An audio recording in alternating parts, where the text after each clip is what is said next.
So I started my film career back in 2010, unless you think the start of a career means getting paid, in which case I didn't start until 2013 when I got my first check in the mail for the staggering rate of $50. And I'm talking fake Canadian dollars here, so about the same as it cost to park a car overnight in Toronto. But in the 12 or so years since then, without any formal training or education, I managed to grow that into a decent middle-class income for myself. And since turning 40 last month, I've been thinking a lot about what I'd do if I had to start out again today and wanted to get a world-class film education without going to film school. And just to be clear, I'm not against film school if you can get through it debt-free, but for a lot of people out there, that's just not going to be a reality. But this year, during a little side project I've been working on, I think I found a way to get an incredible film education for a fraction of the cost of film school, and it's something you can do from anywhere in the world. And in case you're worried this is a promotion for my course, it's not, because in this video, what I'm going to try and do is lay out a roadmap for what I'd do if I was 18 again, and a simple, cost-effective method for learning from the best.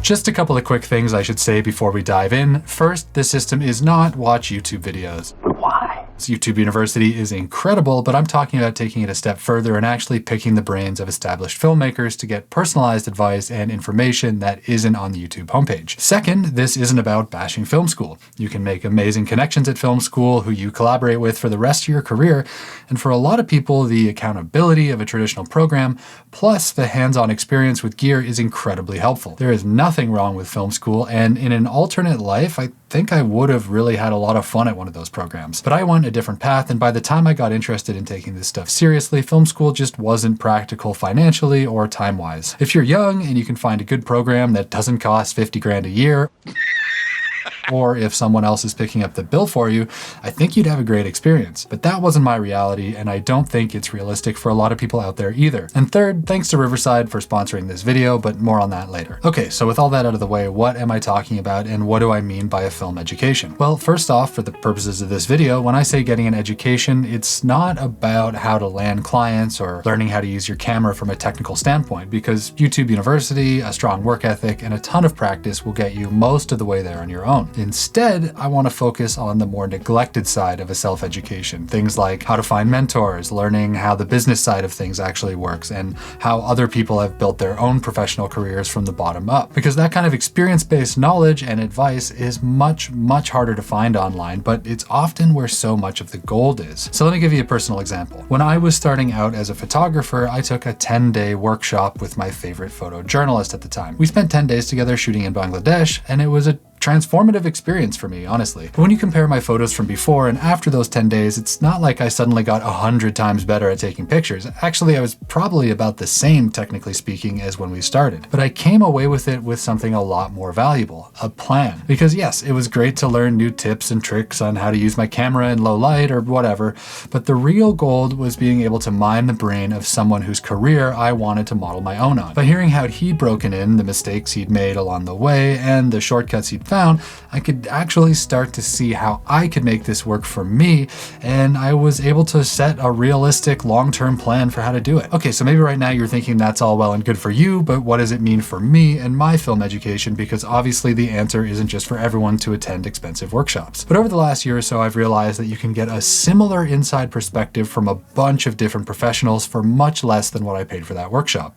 So how then? Well, it's simple. Just interview them. Now don't worry, I'm going to explain how I'd go about doing this effectively, but over the last year or so, I've been interviewing tons of industry pros, both for this channel and my cinematography course, without even realizing that I'd been giving myself an incredible career education, even if I'm almost 15 years into my career at this point. And anyone out there can do the same thing, regardless of where you're at now. And now that I've figured out just how valuable these sessions have been for me, I gotta say, it feels a bit like a cheat code. So now let's get into how I started with this system, how I'm perfecting it technically speaking, and how you can do the same thing to get a real-world film education without ever setting foot in a classroom. So since starting this channel, and even more so since launching my course, I've tried to bring in as many voices from industry experts as possible. In the beginning, I just kind of called my friends, which is one of the perks of having 10 plus years in the business. Now when I started, I just recorded the conversations over Zoom, and even though the quality sucked pretty badly, the substance was enough to make it worth it. But as a cinematographer, it was kind of irking me to have such grainy video. And after I saw just how bad the quality was after posting a conversation with my former camera assistant, Rich, I kind of realized I had to do something about it. Then, after being a guest on a podcast more recently, I asked Valentin, the host, how he did things. But yeah, just thanks for being here, and let's chat soon, I guess. You're welcome. Talk soon. Hey, and before I get off this call, we're done recording, right? I just want to ask you, I'm doing a lot of remote interviews these days, and I have been trying to use Zoom and it looks terrible, but you sent me a Riverside link. Why do you like Riverside? Genuinely, Riverside is the best tool to record remote conversations. This year, I just doubled down on doing remote conversations with creators instead of doing in-person stuff. I feel like the image quality is better just looking at it. Is that true? Yes, because it's recording on the device and just uploading it to the cloud, so it's the best possible video quality. And so everything is its own little video feed, and you get good audio. You can even edit on Riverside if you want to. So it's like, I have not found anything else that works as smoothly as Riverside. That conversation reminded me that I'd actually been approached by Riverside months earlier about doing a sponsored video, but I didn't really know how it related to my professional work, so I politely declined. But after talking to Valentin, I dug back into my inbox, I reopened the conversation, and luckily they were still down. So thanks to them for supporting this video and helping make it possible to do all the long-form gear test videos we've been doing lately, because without partners, there's just no way we could rent all those locations in gear. And as a bonus, it helped me dial in a system for recording those conversations in a way that doesn't hurt my soul as a DP. But we're going to get more into the technical process of how all this works in a bit, because first we need to talk about why you should seriously think about doing something like this if you're trying to get a film education for yourself. And even more importantly, before you set up a professional recording system, you need to actually find filmmakers who will agree to talk to you. Because as I've expanded the scope of these interviews, I'm finding that there are more and more people I want to talk to that I don't know personally. And since so many of those people are super busy professionals, I started offering a small speaker's fee for an hour and a half of their time. And what I noticed is that my acceptance rate went way up, which made me realize that this is what I'd be doing if I were trying to educate myself right now. I mean, it is what I'm doing, but you should do it too. Because if this were 10 years ago and I was just getting going, the information I'm getting from these calls would be more than useful. It would be invaluable. And that got me thinking, what's stopping early career filmmakers from starting up a podcast or YouTube channel or blog or whatever, and then just using that as a means to interview the industry people they respect the most to get a world-class film education? Nothing is the ultimate answer, but obviously it's not that simple. Because as someone who's highly visible on the internet myself and who gets literally dozens of emails every day from people asking for my time, I know that you can't just send a random DM to a top-tier filmmaker and expect them to sit down for a long-form interview with you, especially if your podcast is brand new and has no audience. And the answer here is kind of equally simple. You offer to pay them for their time. Now, I can already hear the collective gasp from the internet, but hear me out. These days, there's this weird feeling that everything on the internet is supposed to be free, but the real world doesn't work that way. A larger audience will give you leverage, but the point of this exercise isn't to grow a giant podcast, it's to learn from the best in the world. The approach that almost everyone out there takes, and believe me, my own inbox reflects this, is just to send an email with a big list of questions asking for help. I'm not trying to be cold here, but let's be honest for a second, this is a terrible approach. Very few working professionals have the time to craft out long-form responses to gear questions or are able to get on a Zoom call with you because it's going to help you out. They just don't know you. Now, let's say you send the same email, but instead of just asking for free help, you ask if you can interview them for your podcast / YouTube channel / website or whatever. With just the subject line interview request in the email, I'm already taking you more seriously and you'll have a much higher success rate. But what if they click on your links and realize that you only have like 12 views per episode? That can be an issue for busy people. And that's why I would personally offer a fee in the beginning. I'm not sure when people started expecting to get everything for free online, but I definitely didn't get that 10-day workshop for free. In fact, it was the most money I'd ever spent on anything in my life at the time. But once you start offering to compensate people for their time, it's amazing how quickly the acceptance rate goes up, which makes total sense. I'm not saying you have to pay people hundreds of dollars a pop, but even a $50 or $100 offer goes a long way. Like, imagine being on the receiving end of these emails. One email is, "Hey, I'd like to talk to you because it would be good for my career development. Please let me know when is a good time." The other one says, "I know your time is valuable. I don't have have much money, but I'd like to offer you a $50 gift card as a sign of how much I appreciate the imposition. Now, if you know anything about Toronto, where I live these days, you'll know that $50 is about the price of lunch, but even so, it would make me many times more likely to agree. Not because of the money though, but because of the gesture, which is a sign of respect and a major differentiator from the hundreds of other people wanting things for free. Yes, $50 or $100, that's real money. And yes, it would be a lot nicer if it was free, but just step back for a second. A quick online search showed me that the Los Angeles Film School, which is not even an accredited program and seems to be okay at best from what the online reviews say, the price of one semester is almost $15,000. For a more established program like UCLA Film School, it's $20,000 if you live in California and almost $40,000 if you don't. And yes, if you're lucky enough to be able to pay for something like that without going into debt, you'll definitely make a lot of connections and get your hands on some cool gear, I'm sure.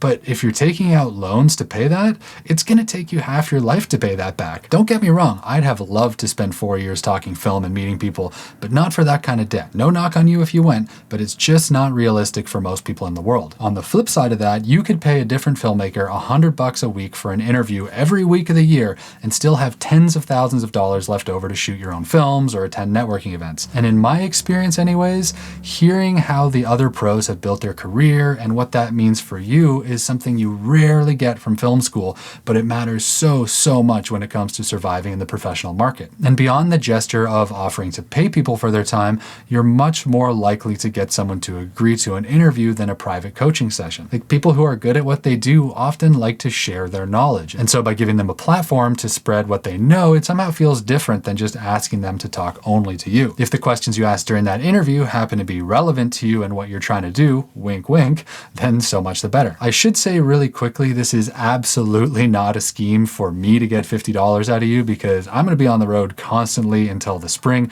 and even if I wanted to, I don't have the time right now to do any interviews just at the moment, so please don't bombard me. But there are thousands of other people with even more experience than me who are between jobs right now who can talk to you instead if you just take the time to figure out who they are. But let's quickly go back to the technical process here, because the beauty of this system is that it can be as simple or as complex as you want it to be. Like I said, as a cinematographer, I'm a nerd for visuals, and the quality of the recordings went way up just by using Riverside instead of the Zoom screen recording. And I could push that even further by hooking up my FX3 as a webcam if I wanted to. For me, just a nice key light and my laptop is good enough, but it wouldn't take much extra effort to turn these conversations into professional level video podcasts using the gear I already have. Plus, instead of one highly compressed file, Riverside actually allows for separate local recordings on either end, which means you get clean video tracks of each speaker regardless of the Wi-Fi speeds. Not only is that going to protect you from shoddy video quality on slow internet connections, but it also makes editing much easier. I guess the point I'm trying to making is that this isn't something you need to be a professional cinematographer to do well. You can do it with your phone, the webcam you already have, or you can go all out and rig up a cinema camera. But the gear isn't going to stop you here, and that's part of why I like this approach so much. And since we're talking about how to do this stuff as cheaply as possible, I should probably mention that as part of this collaboration, Riverside agreed to knock 15% off your first month, so you can try it out for yourself without much risk. There's a link below, and you can use the code Luke at checkout to get that discount. But back to the self-education part, because knowing how to set up a great remote interview is only half the battle. To really get the most out of a plan like this, there's more to it than just a high-res recording, like finding the right people, asking the right questions, and then maybe even thinking about using the conversations you record to grow something down the line. So let's break those down quickly, starting with finding the right people. Now, this isn't rocket science, but I'm a big fan of lists here, and the sooner you start building out your own dream list of people to talk to, the better. And when I say dream list, I don't mean putting Steven Spielberg or Christopher Nolan into a spreadsheet and then hoping this will all work out, because it probably won't. At the start, you're going to need to be a little more realistic, so instead of setting yourself up to be ignored, you'll probably want to look for people who still answer their own emails. That doesn't mean you have to resign yourself to D-list talent though, because it's amazing how responsive people will be to interview requests sometimes, but only if you approach them in the right way. Speaking from personal experience, a bad interview request usually goes something like this. I'm a young filmmaker with a podcast. I like what you make, and it would be great if you would come on my podcast. podcast. Here's a booking link to set up a time, and I hope to speak soon. Now, there's nothing rude about that or anything, but it's pretty one-sided. Then, more often than not, I'll click through the link and see their last episode got like 80 views or something, and then it gets harder and harder to say yes, because busy people tend to be very protective of their time. And that's no knock on smaller creators. We all have to start somewhere.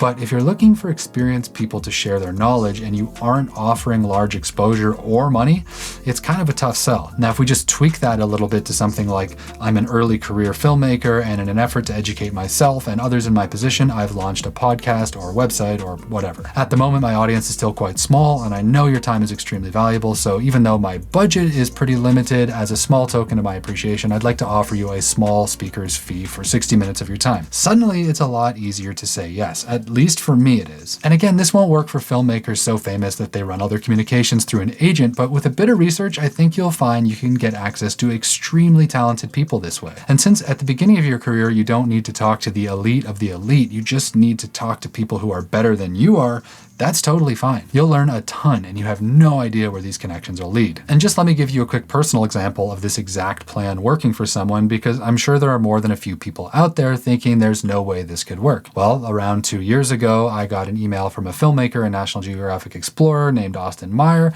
asking me to do his podcast. We had a great conversation, and it eventually led to him joining my now closed RIP YouTube Filmmakers mentorship program, and he's been steadily growing his own channel on top of shooting his own projects around the world. All that started with an interview, and if that hadn't happened, it's pretty unlikely we would have connected in the same way. Now, he did all the hard work, and I'm not saying I'm responsible for his success in any way, but even a handful of these interviews every year are going to be so incredibly useful, and if you do enough of them, I think it's totally possible to give yourself a world-class filmmaking education without ever leaving your desk. And who knows, if you actively share the content you're making like Austin does, you might even find yourself a few years down the line actually able to get bigger and bigger names to respond to you. Short form is probably the easiest way to get started right now, just by chopping up the very best pieces of knowledge from each interview and then uploading them to whatever platform you like.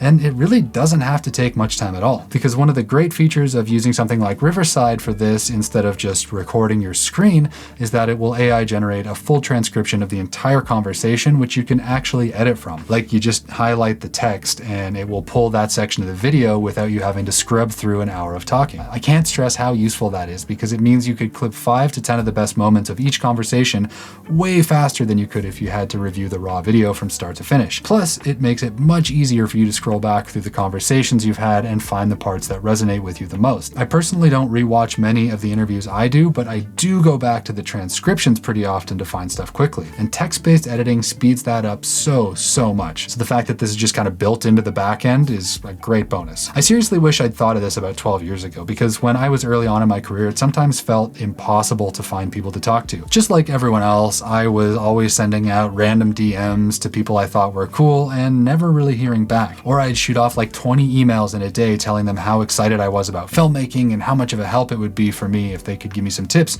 And I just didn't understand why I never got responses. Now I understand that I was being really selfish, because my approach was all about what was best for me. If I'd just come at them from a slightly different angle and made the exchange more of a value proposition for us both, I think I could have booked those calls and avoided a ton of mistakes along the way. When I started, these kind of workflows weren't really an option, and in the end, I had to pay like 10 grand to a photographer to show me the ropes, but I wonder what would have happened if I'd taken that money and spent it on 1,000 interviews instead. Now, no regrets on the workshop, because it changed my life for sure, but it's interesting to think about what I could have learned if I'd had a Riverside account and just a fast Wi-Fi connection back in 2012. And I'll just say it one more time before we wrap up, I am not saying all of this to try and get $100 out of you and appear on your podcast. I have a crazy travel schedule coming up, and I'm not going to have any time to do anything until well in 2025, so please don't send me an interview request right now after watching this, because you can bet probably 50 other people are doing the same thing. Take the time to do the research and find the right people, and then reach out the right way, and then you'll be getting yourself a better film education than a lot of the film schools out there. At least that's what I think anyways, but feel free to disagree with me in the comments. And thanks again to Riverside for sponsoring this video and helping us make bigger and bigger content, because joke's on you guys, I'd be using it anyways. Check out the link in the description to save 15% on your first month with the code LUKE, and happy interviewing. See ya.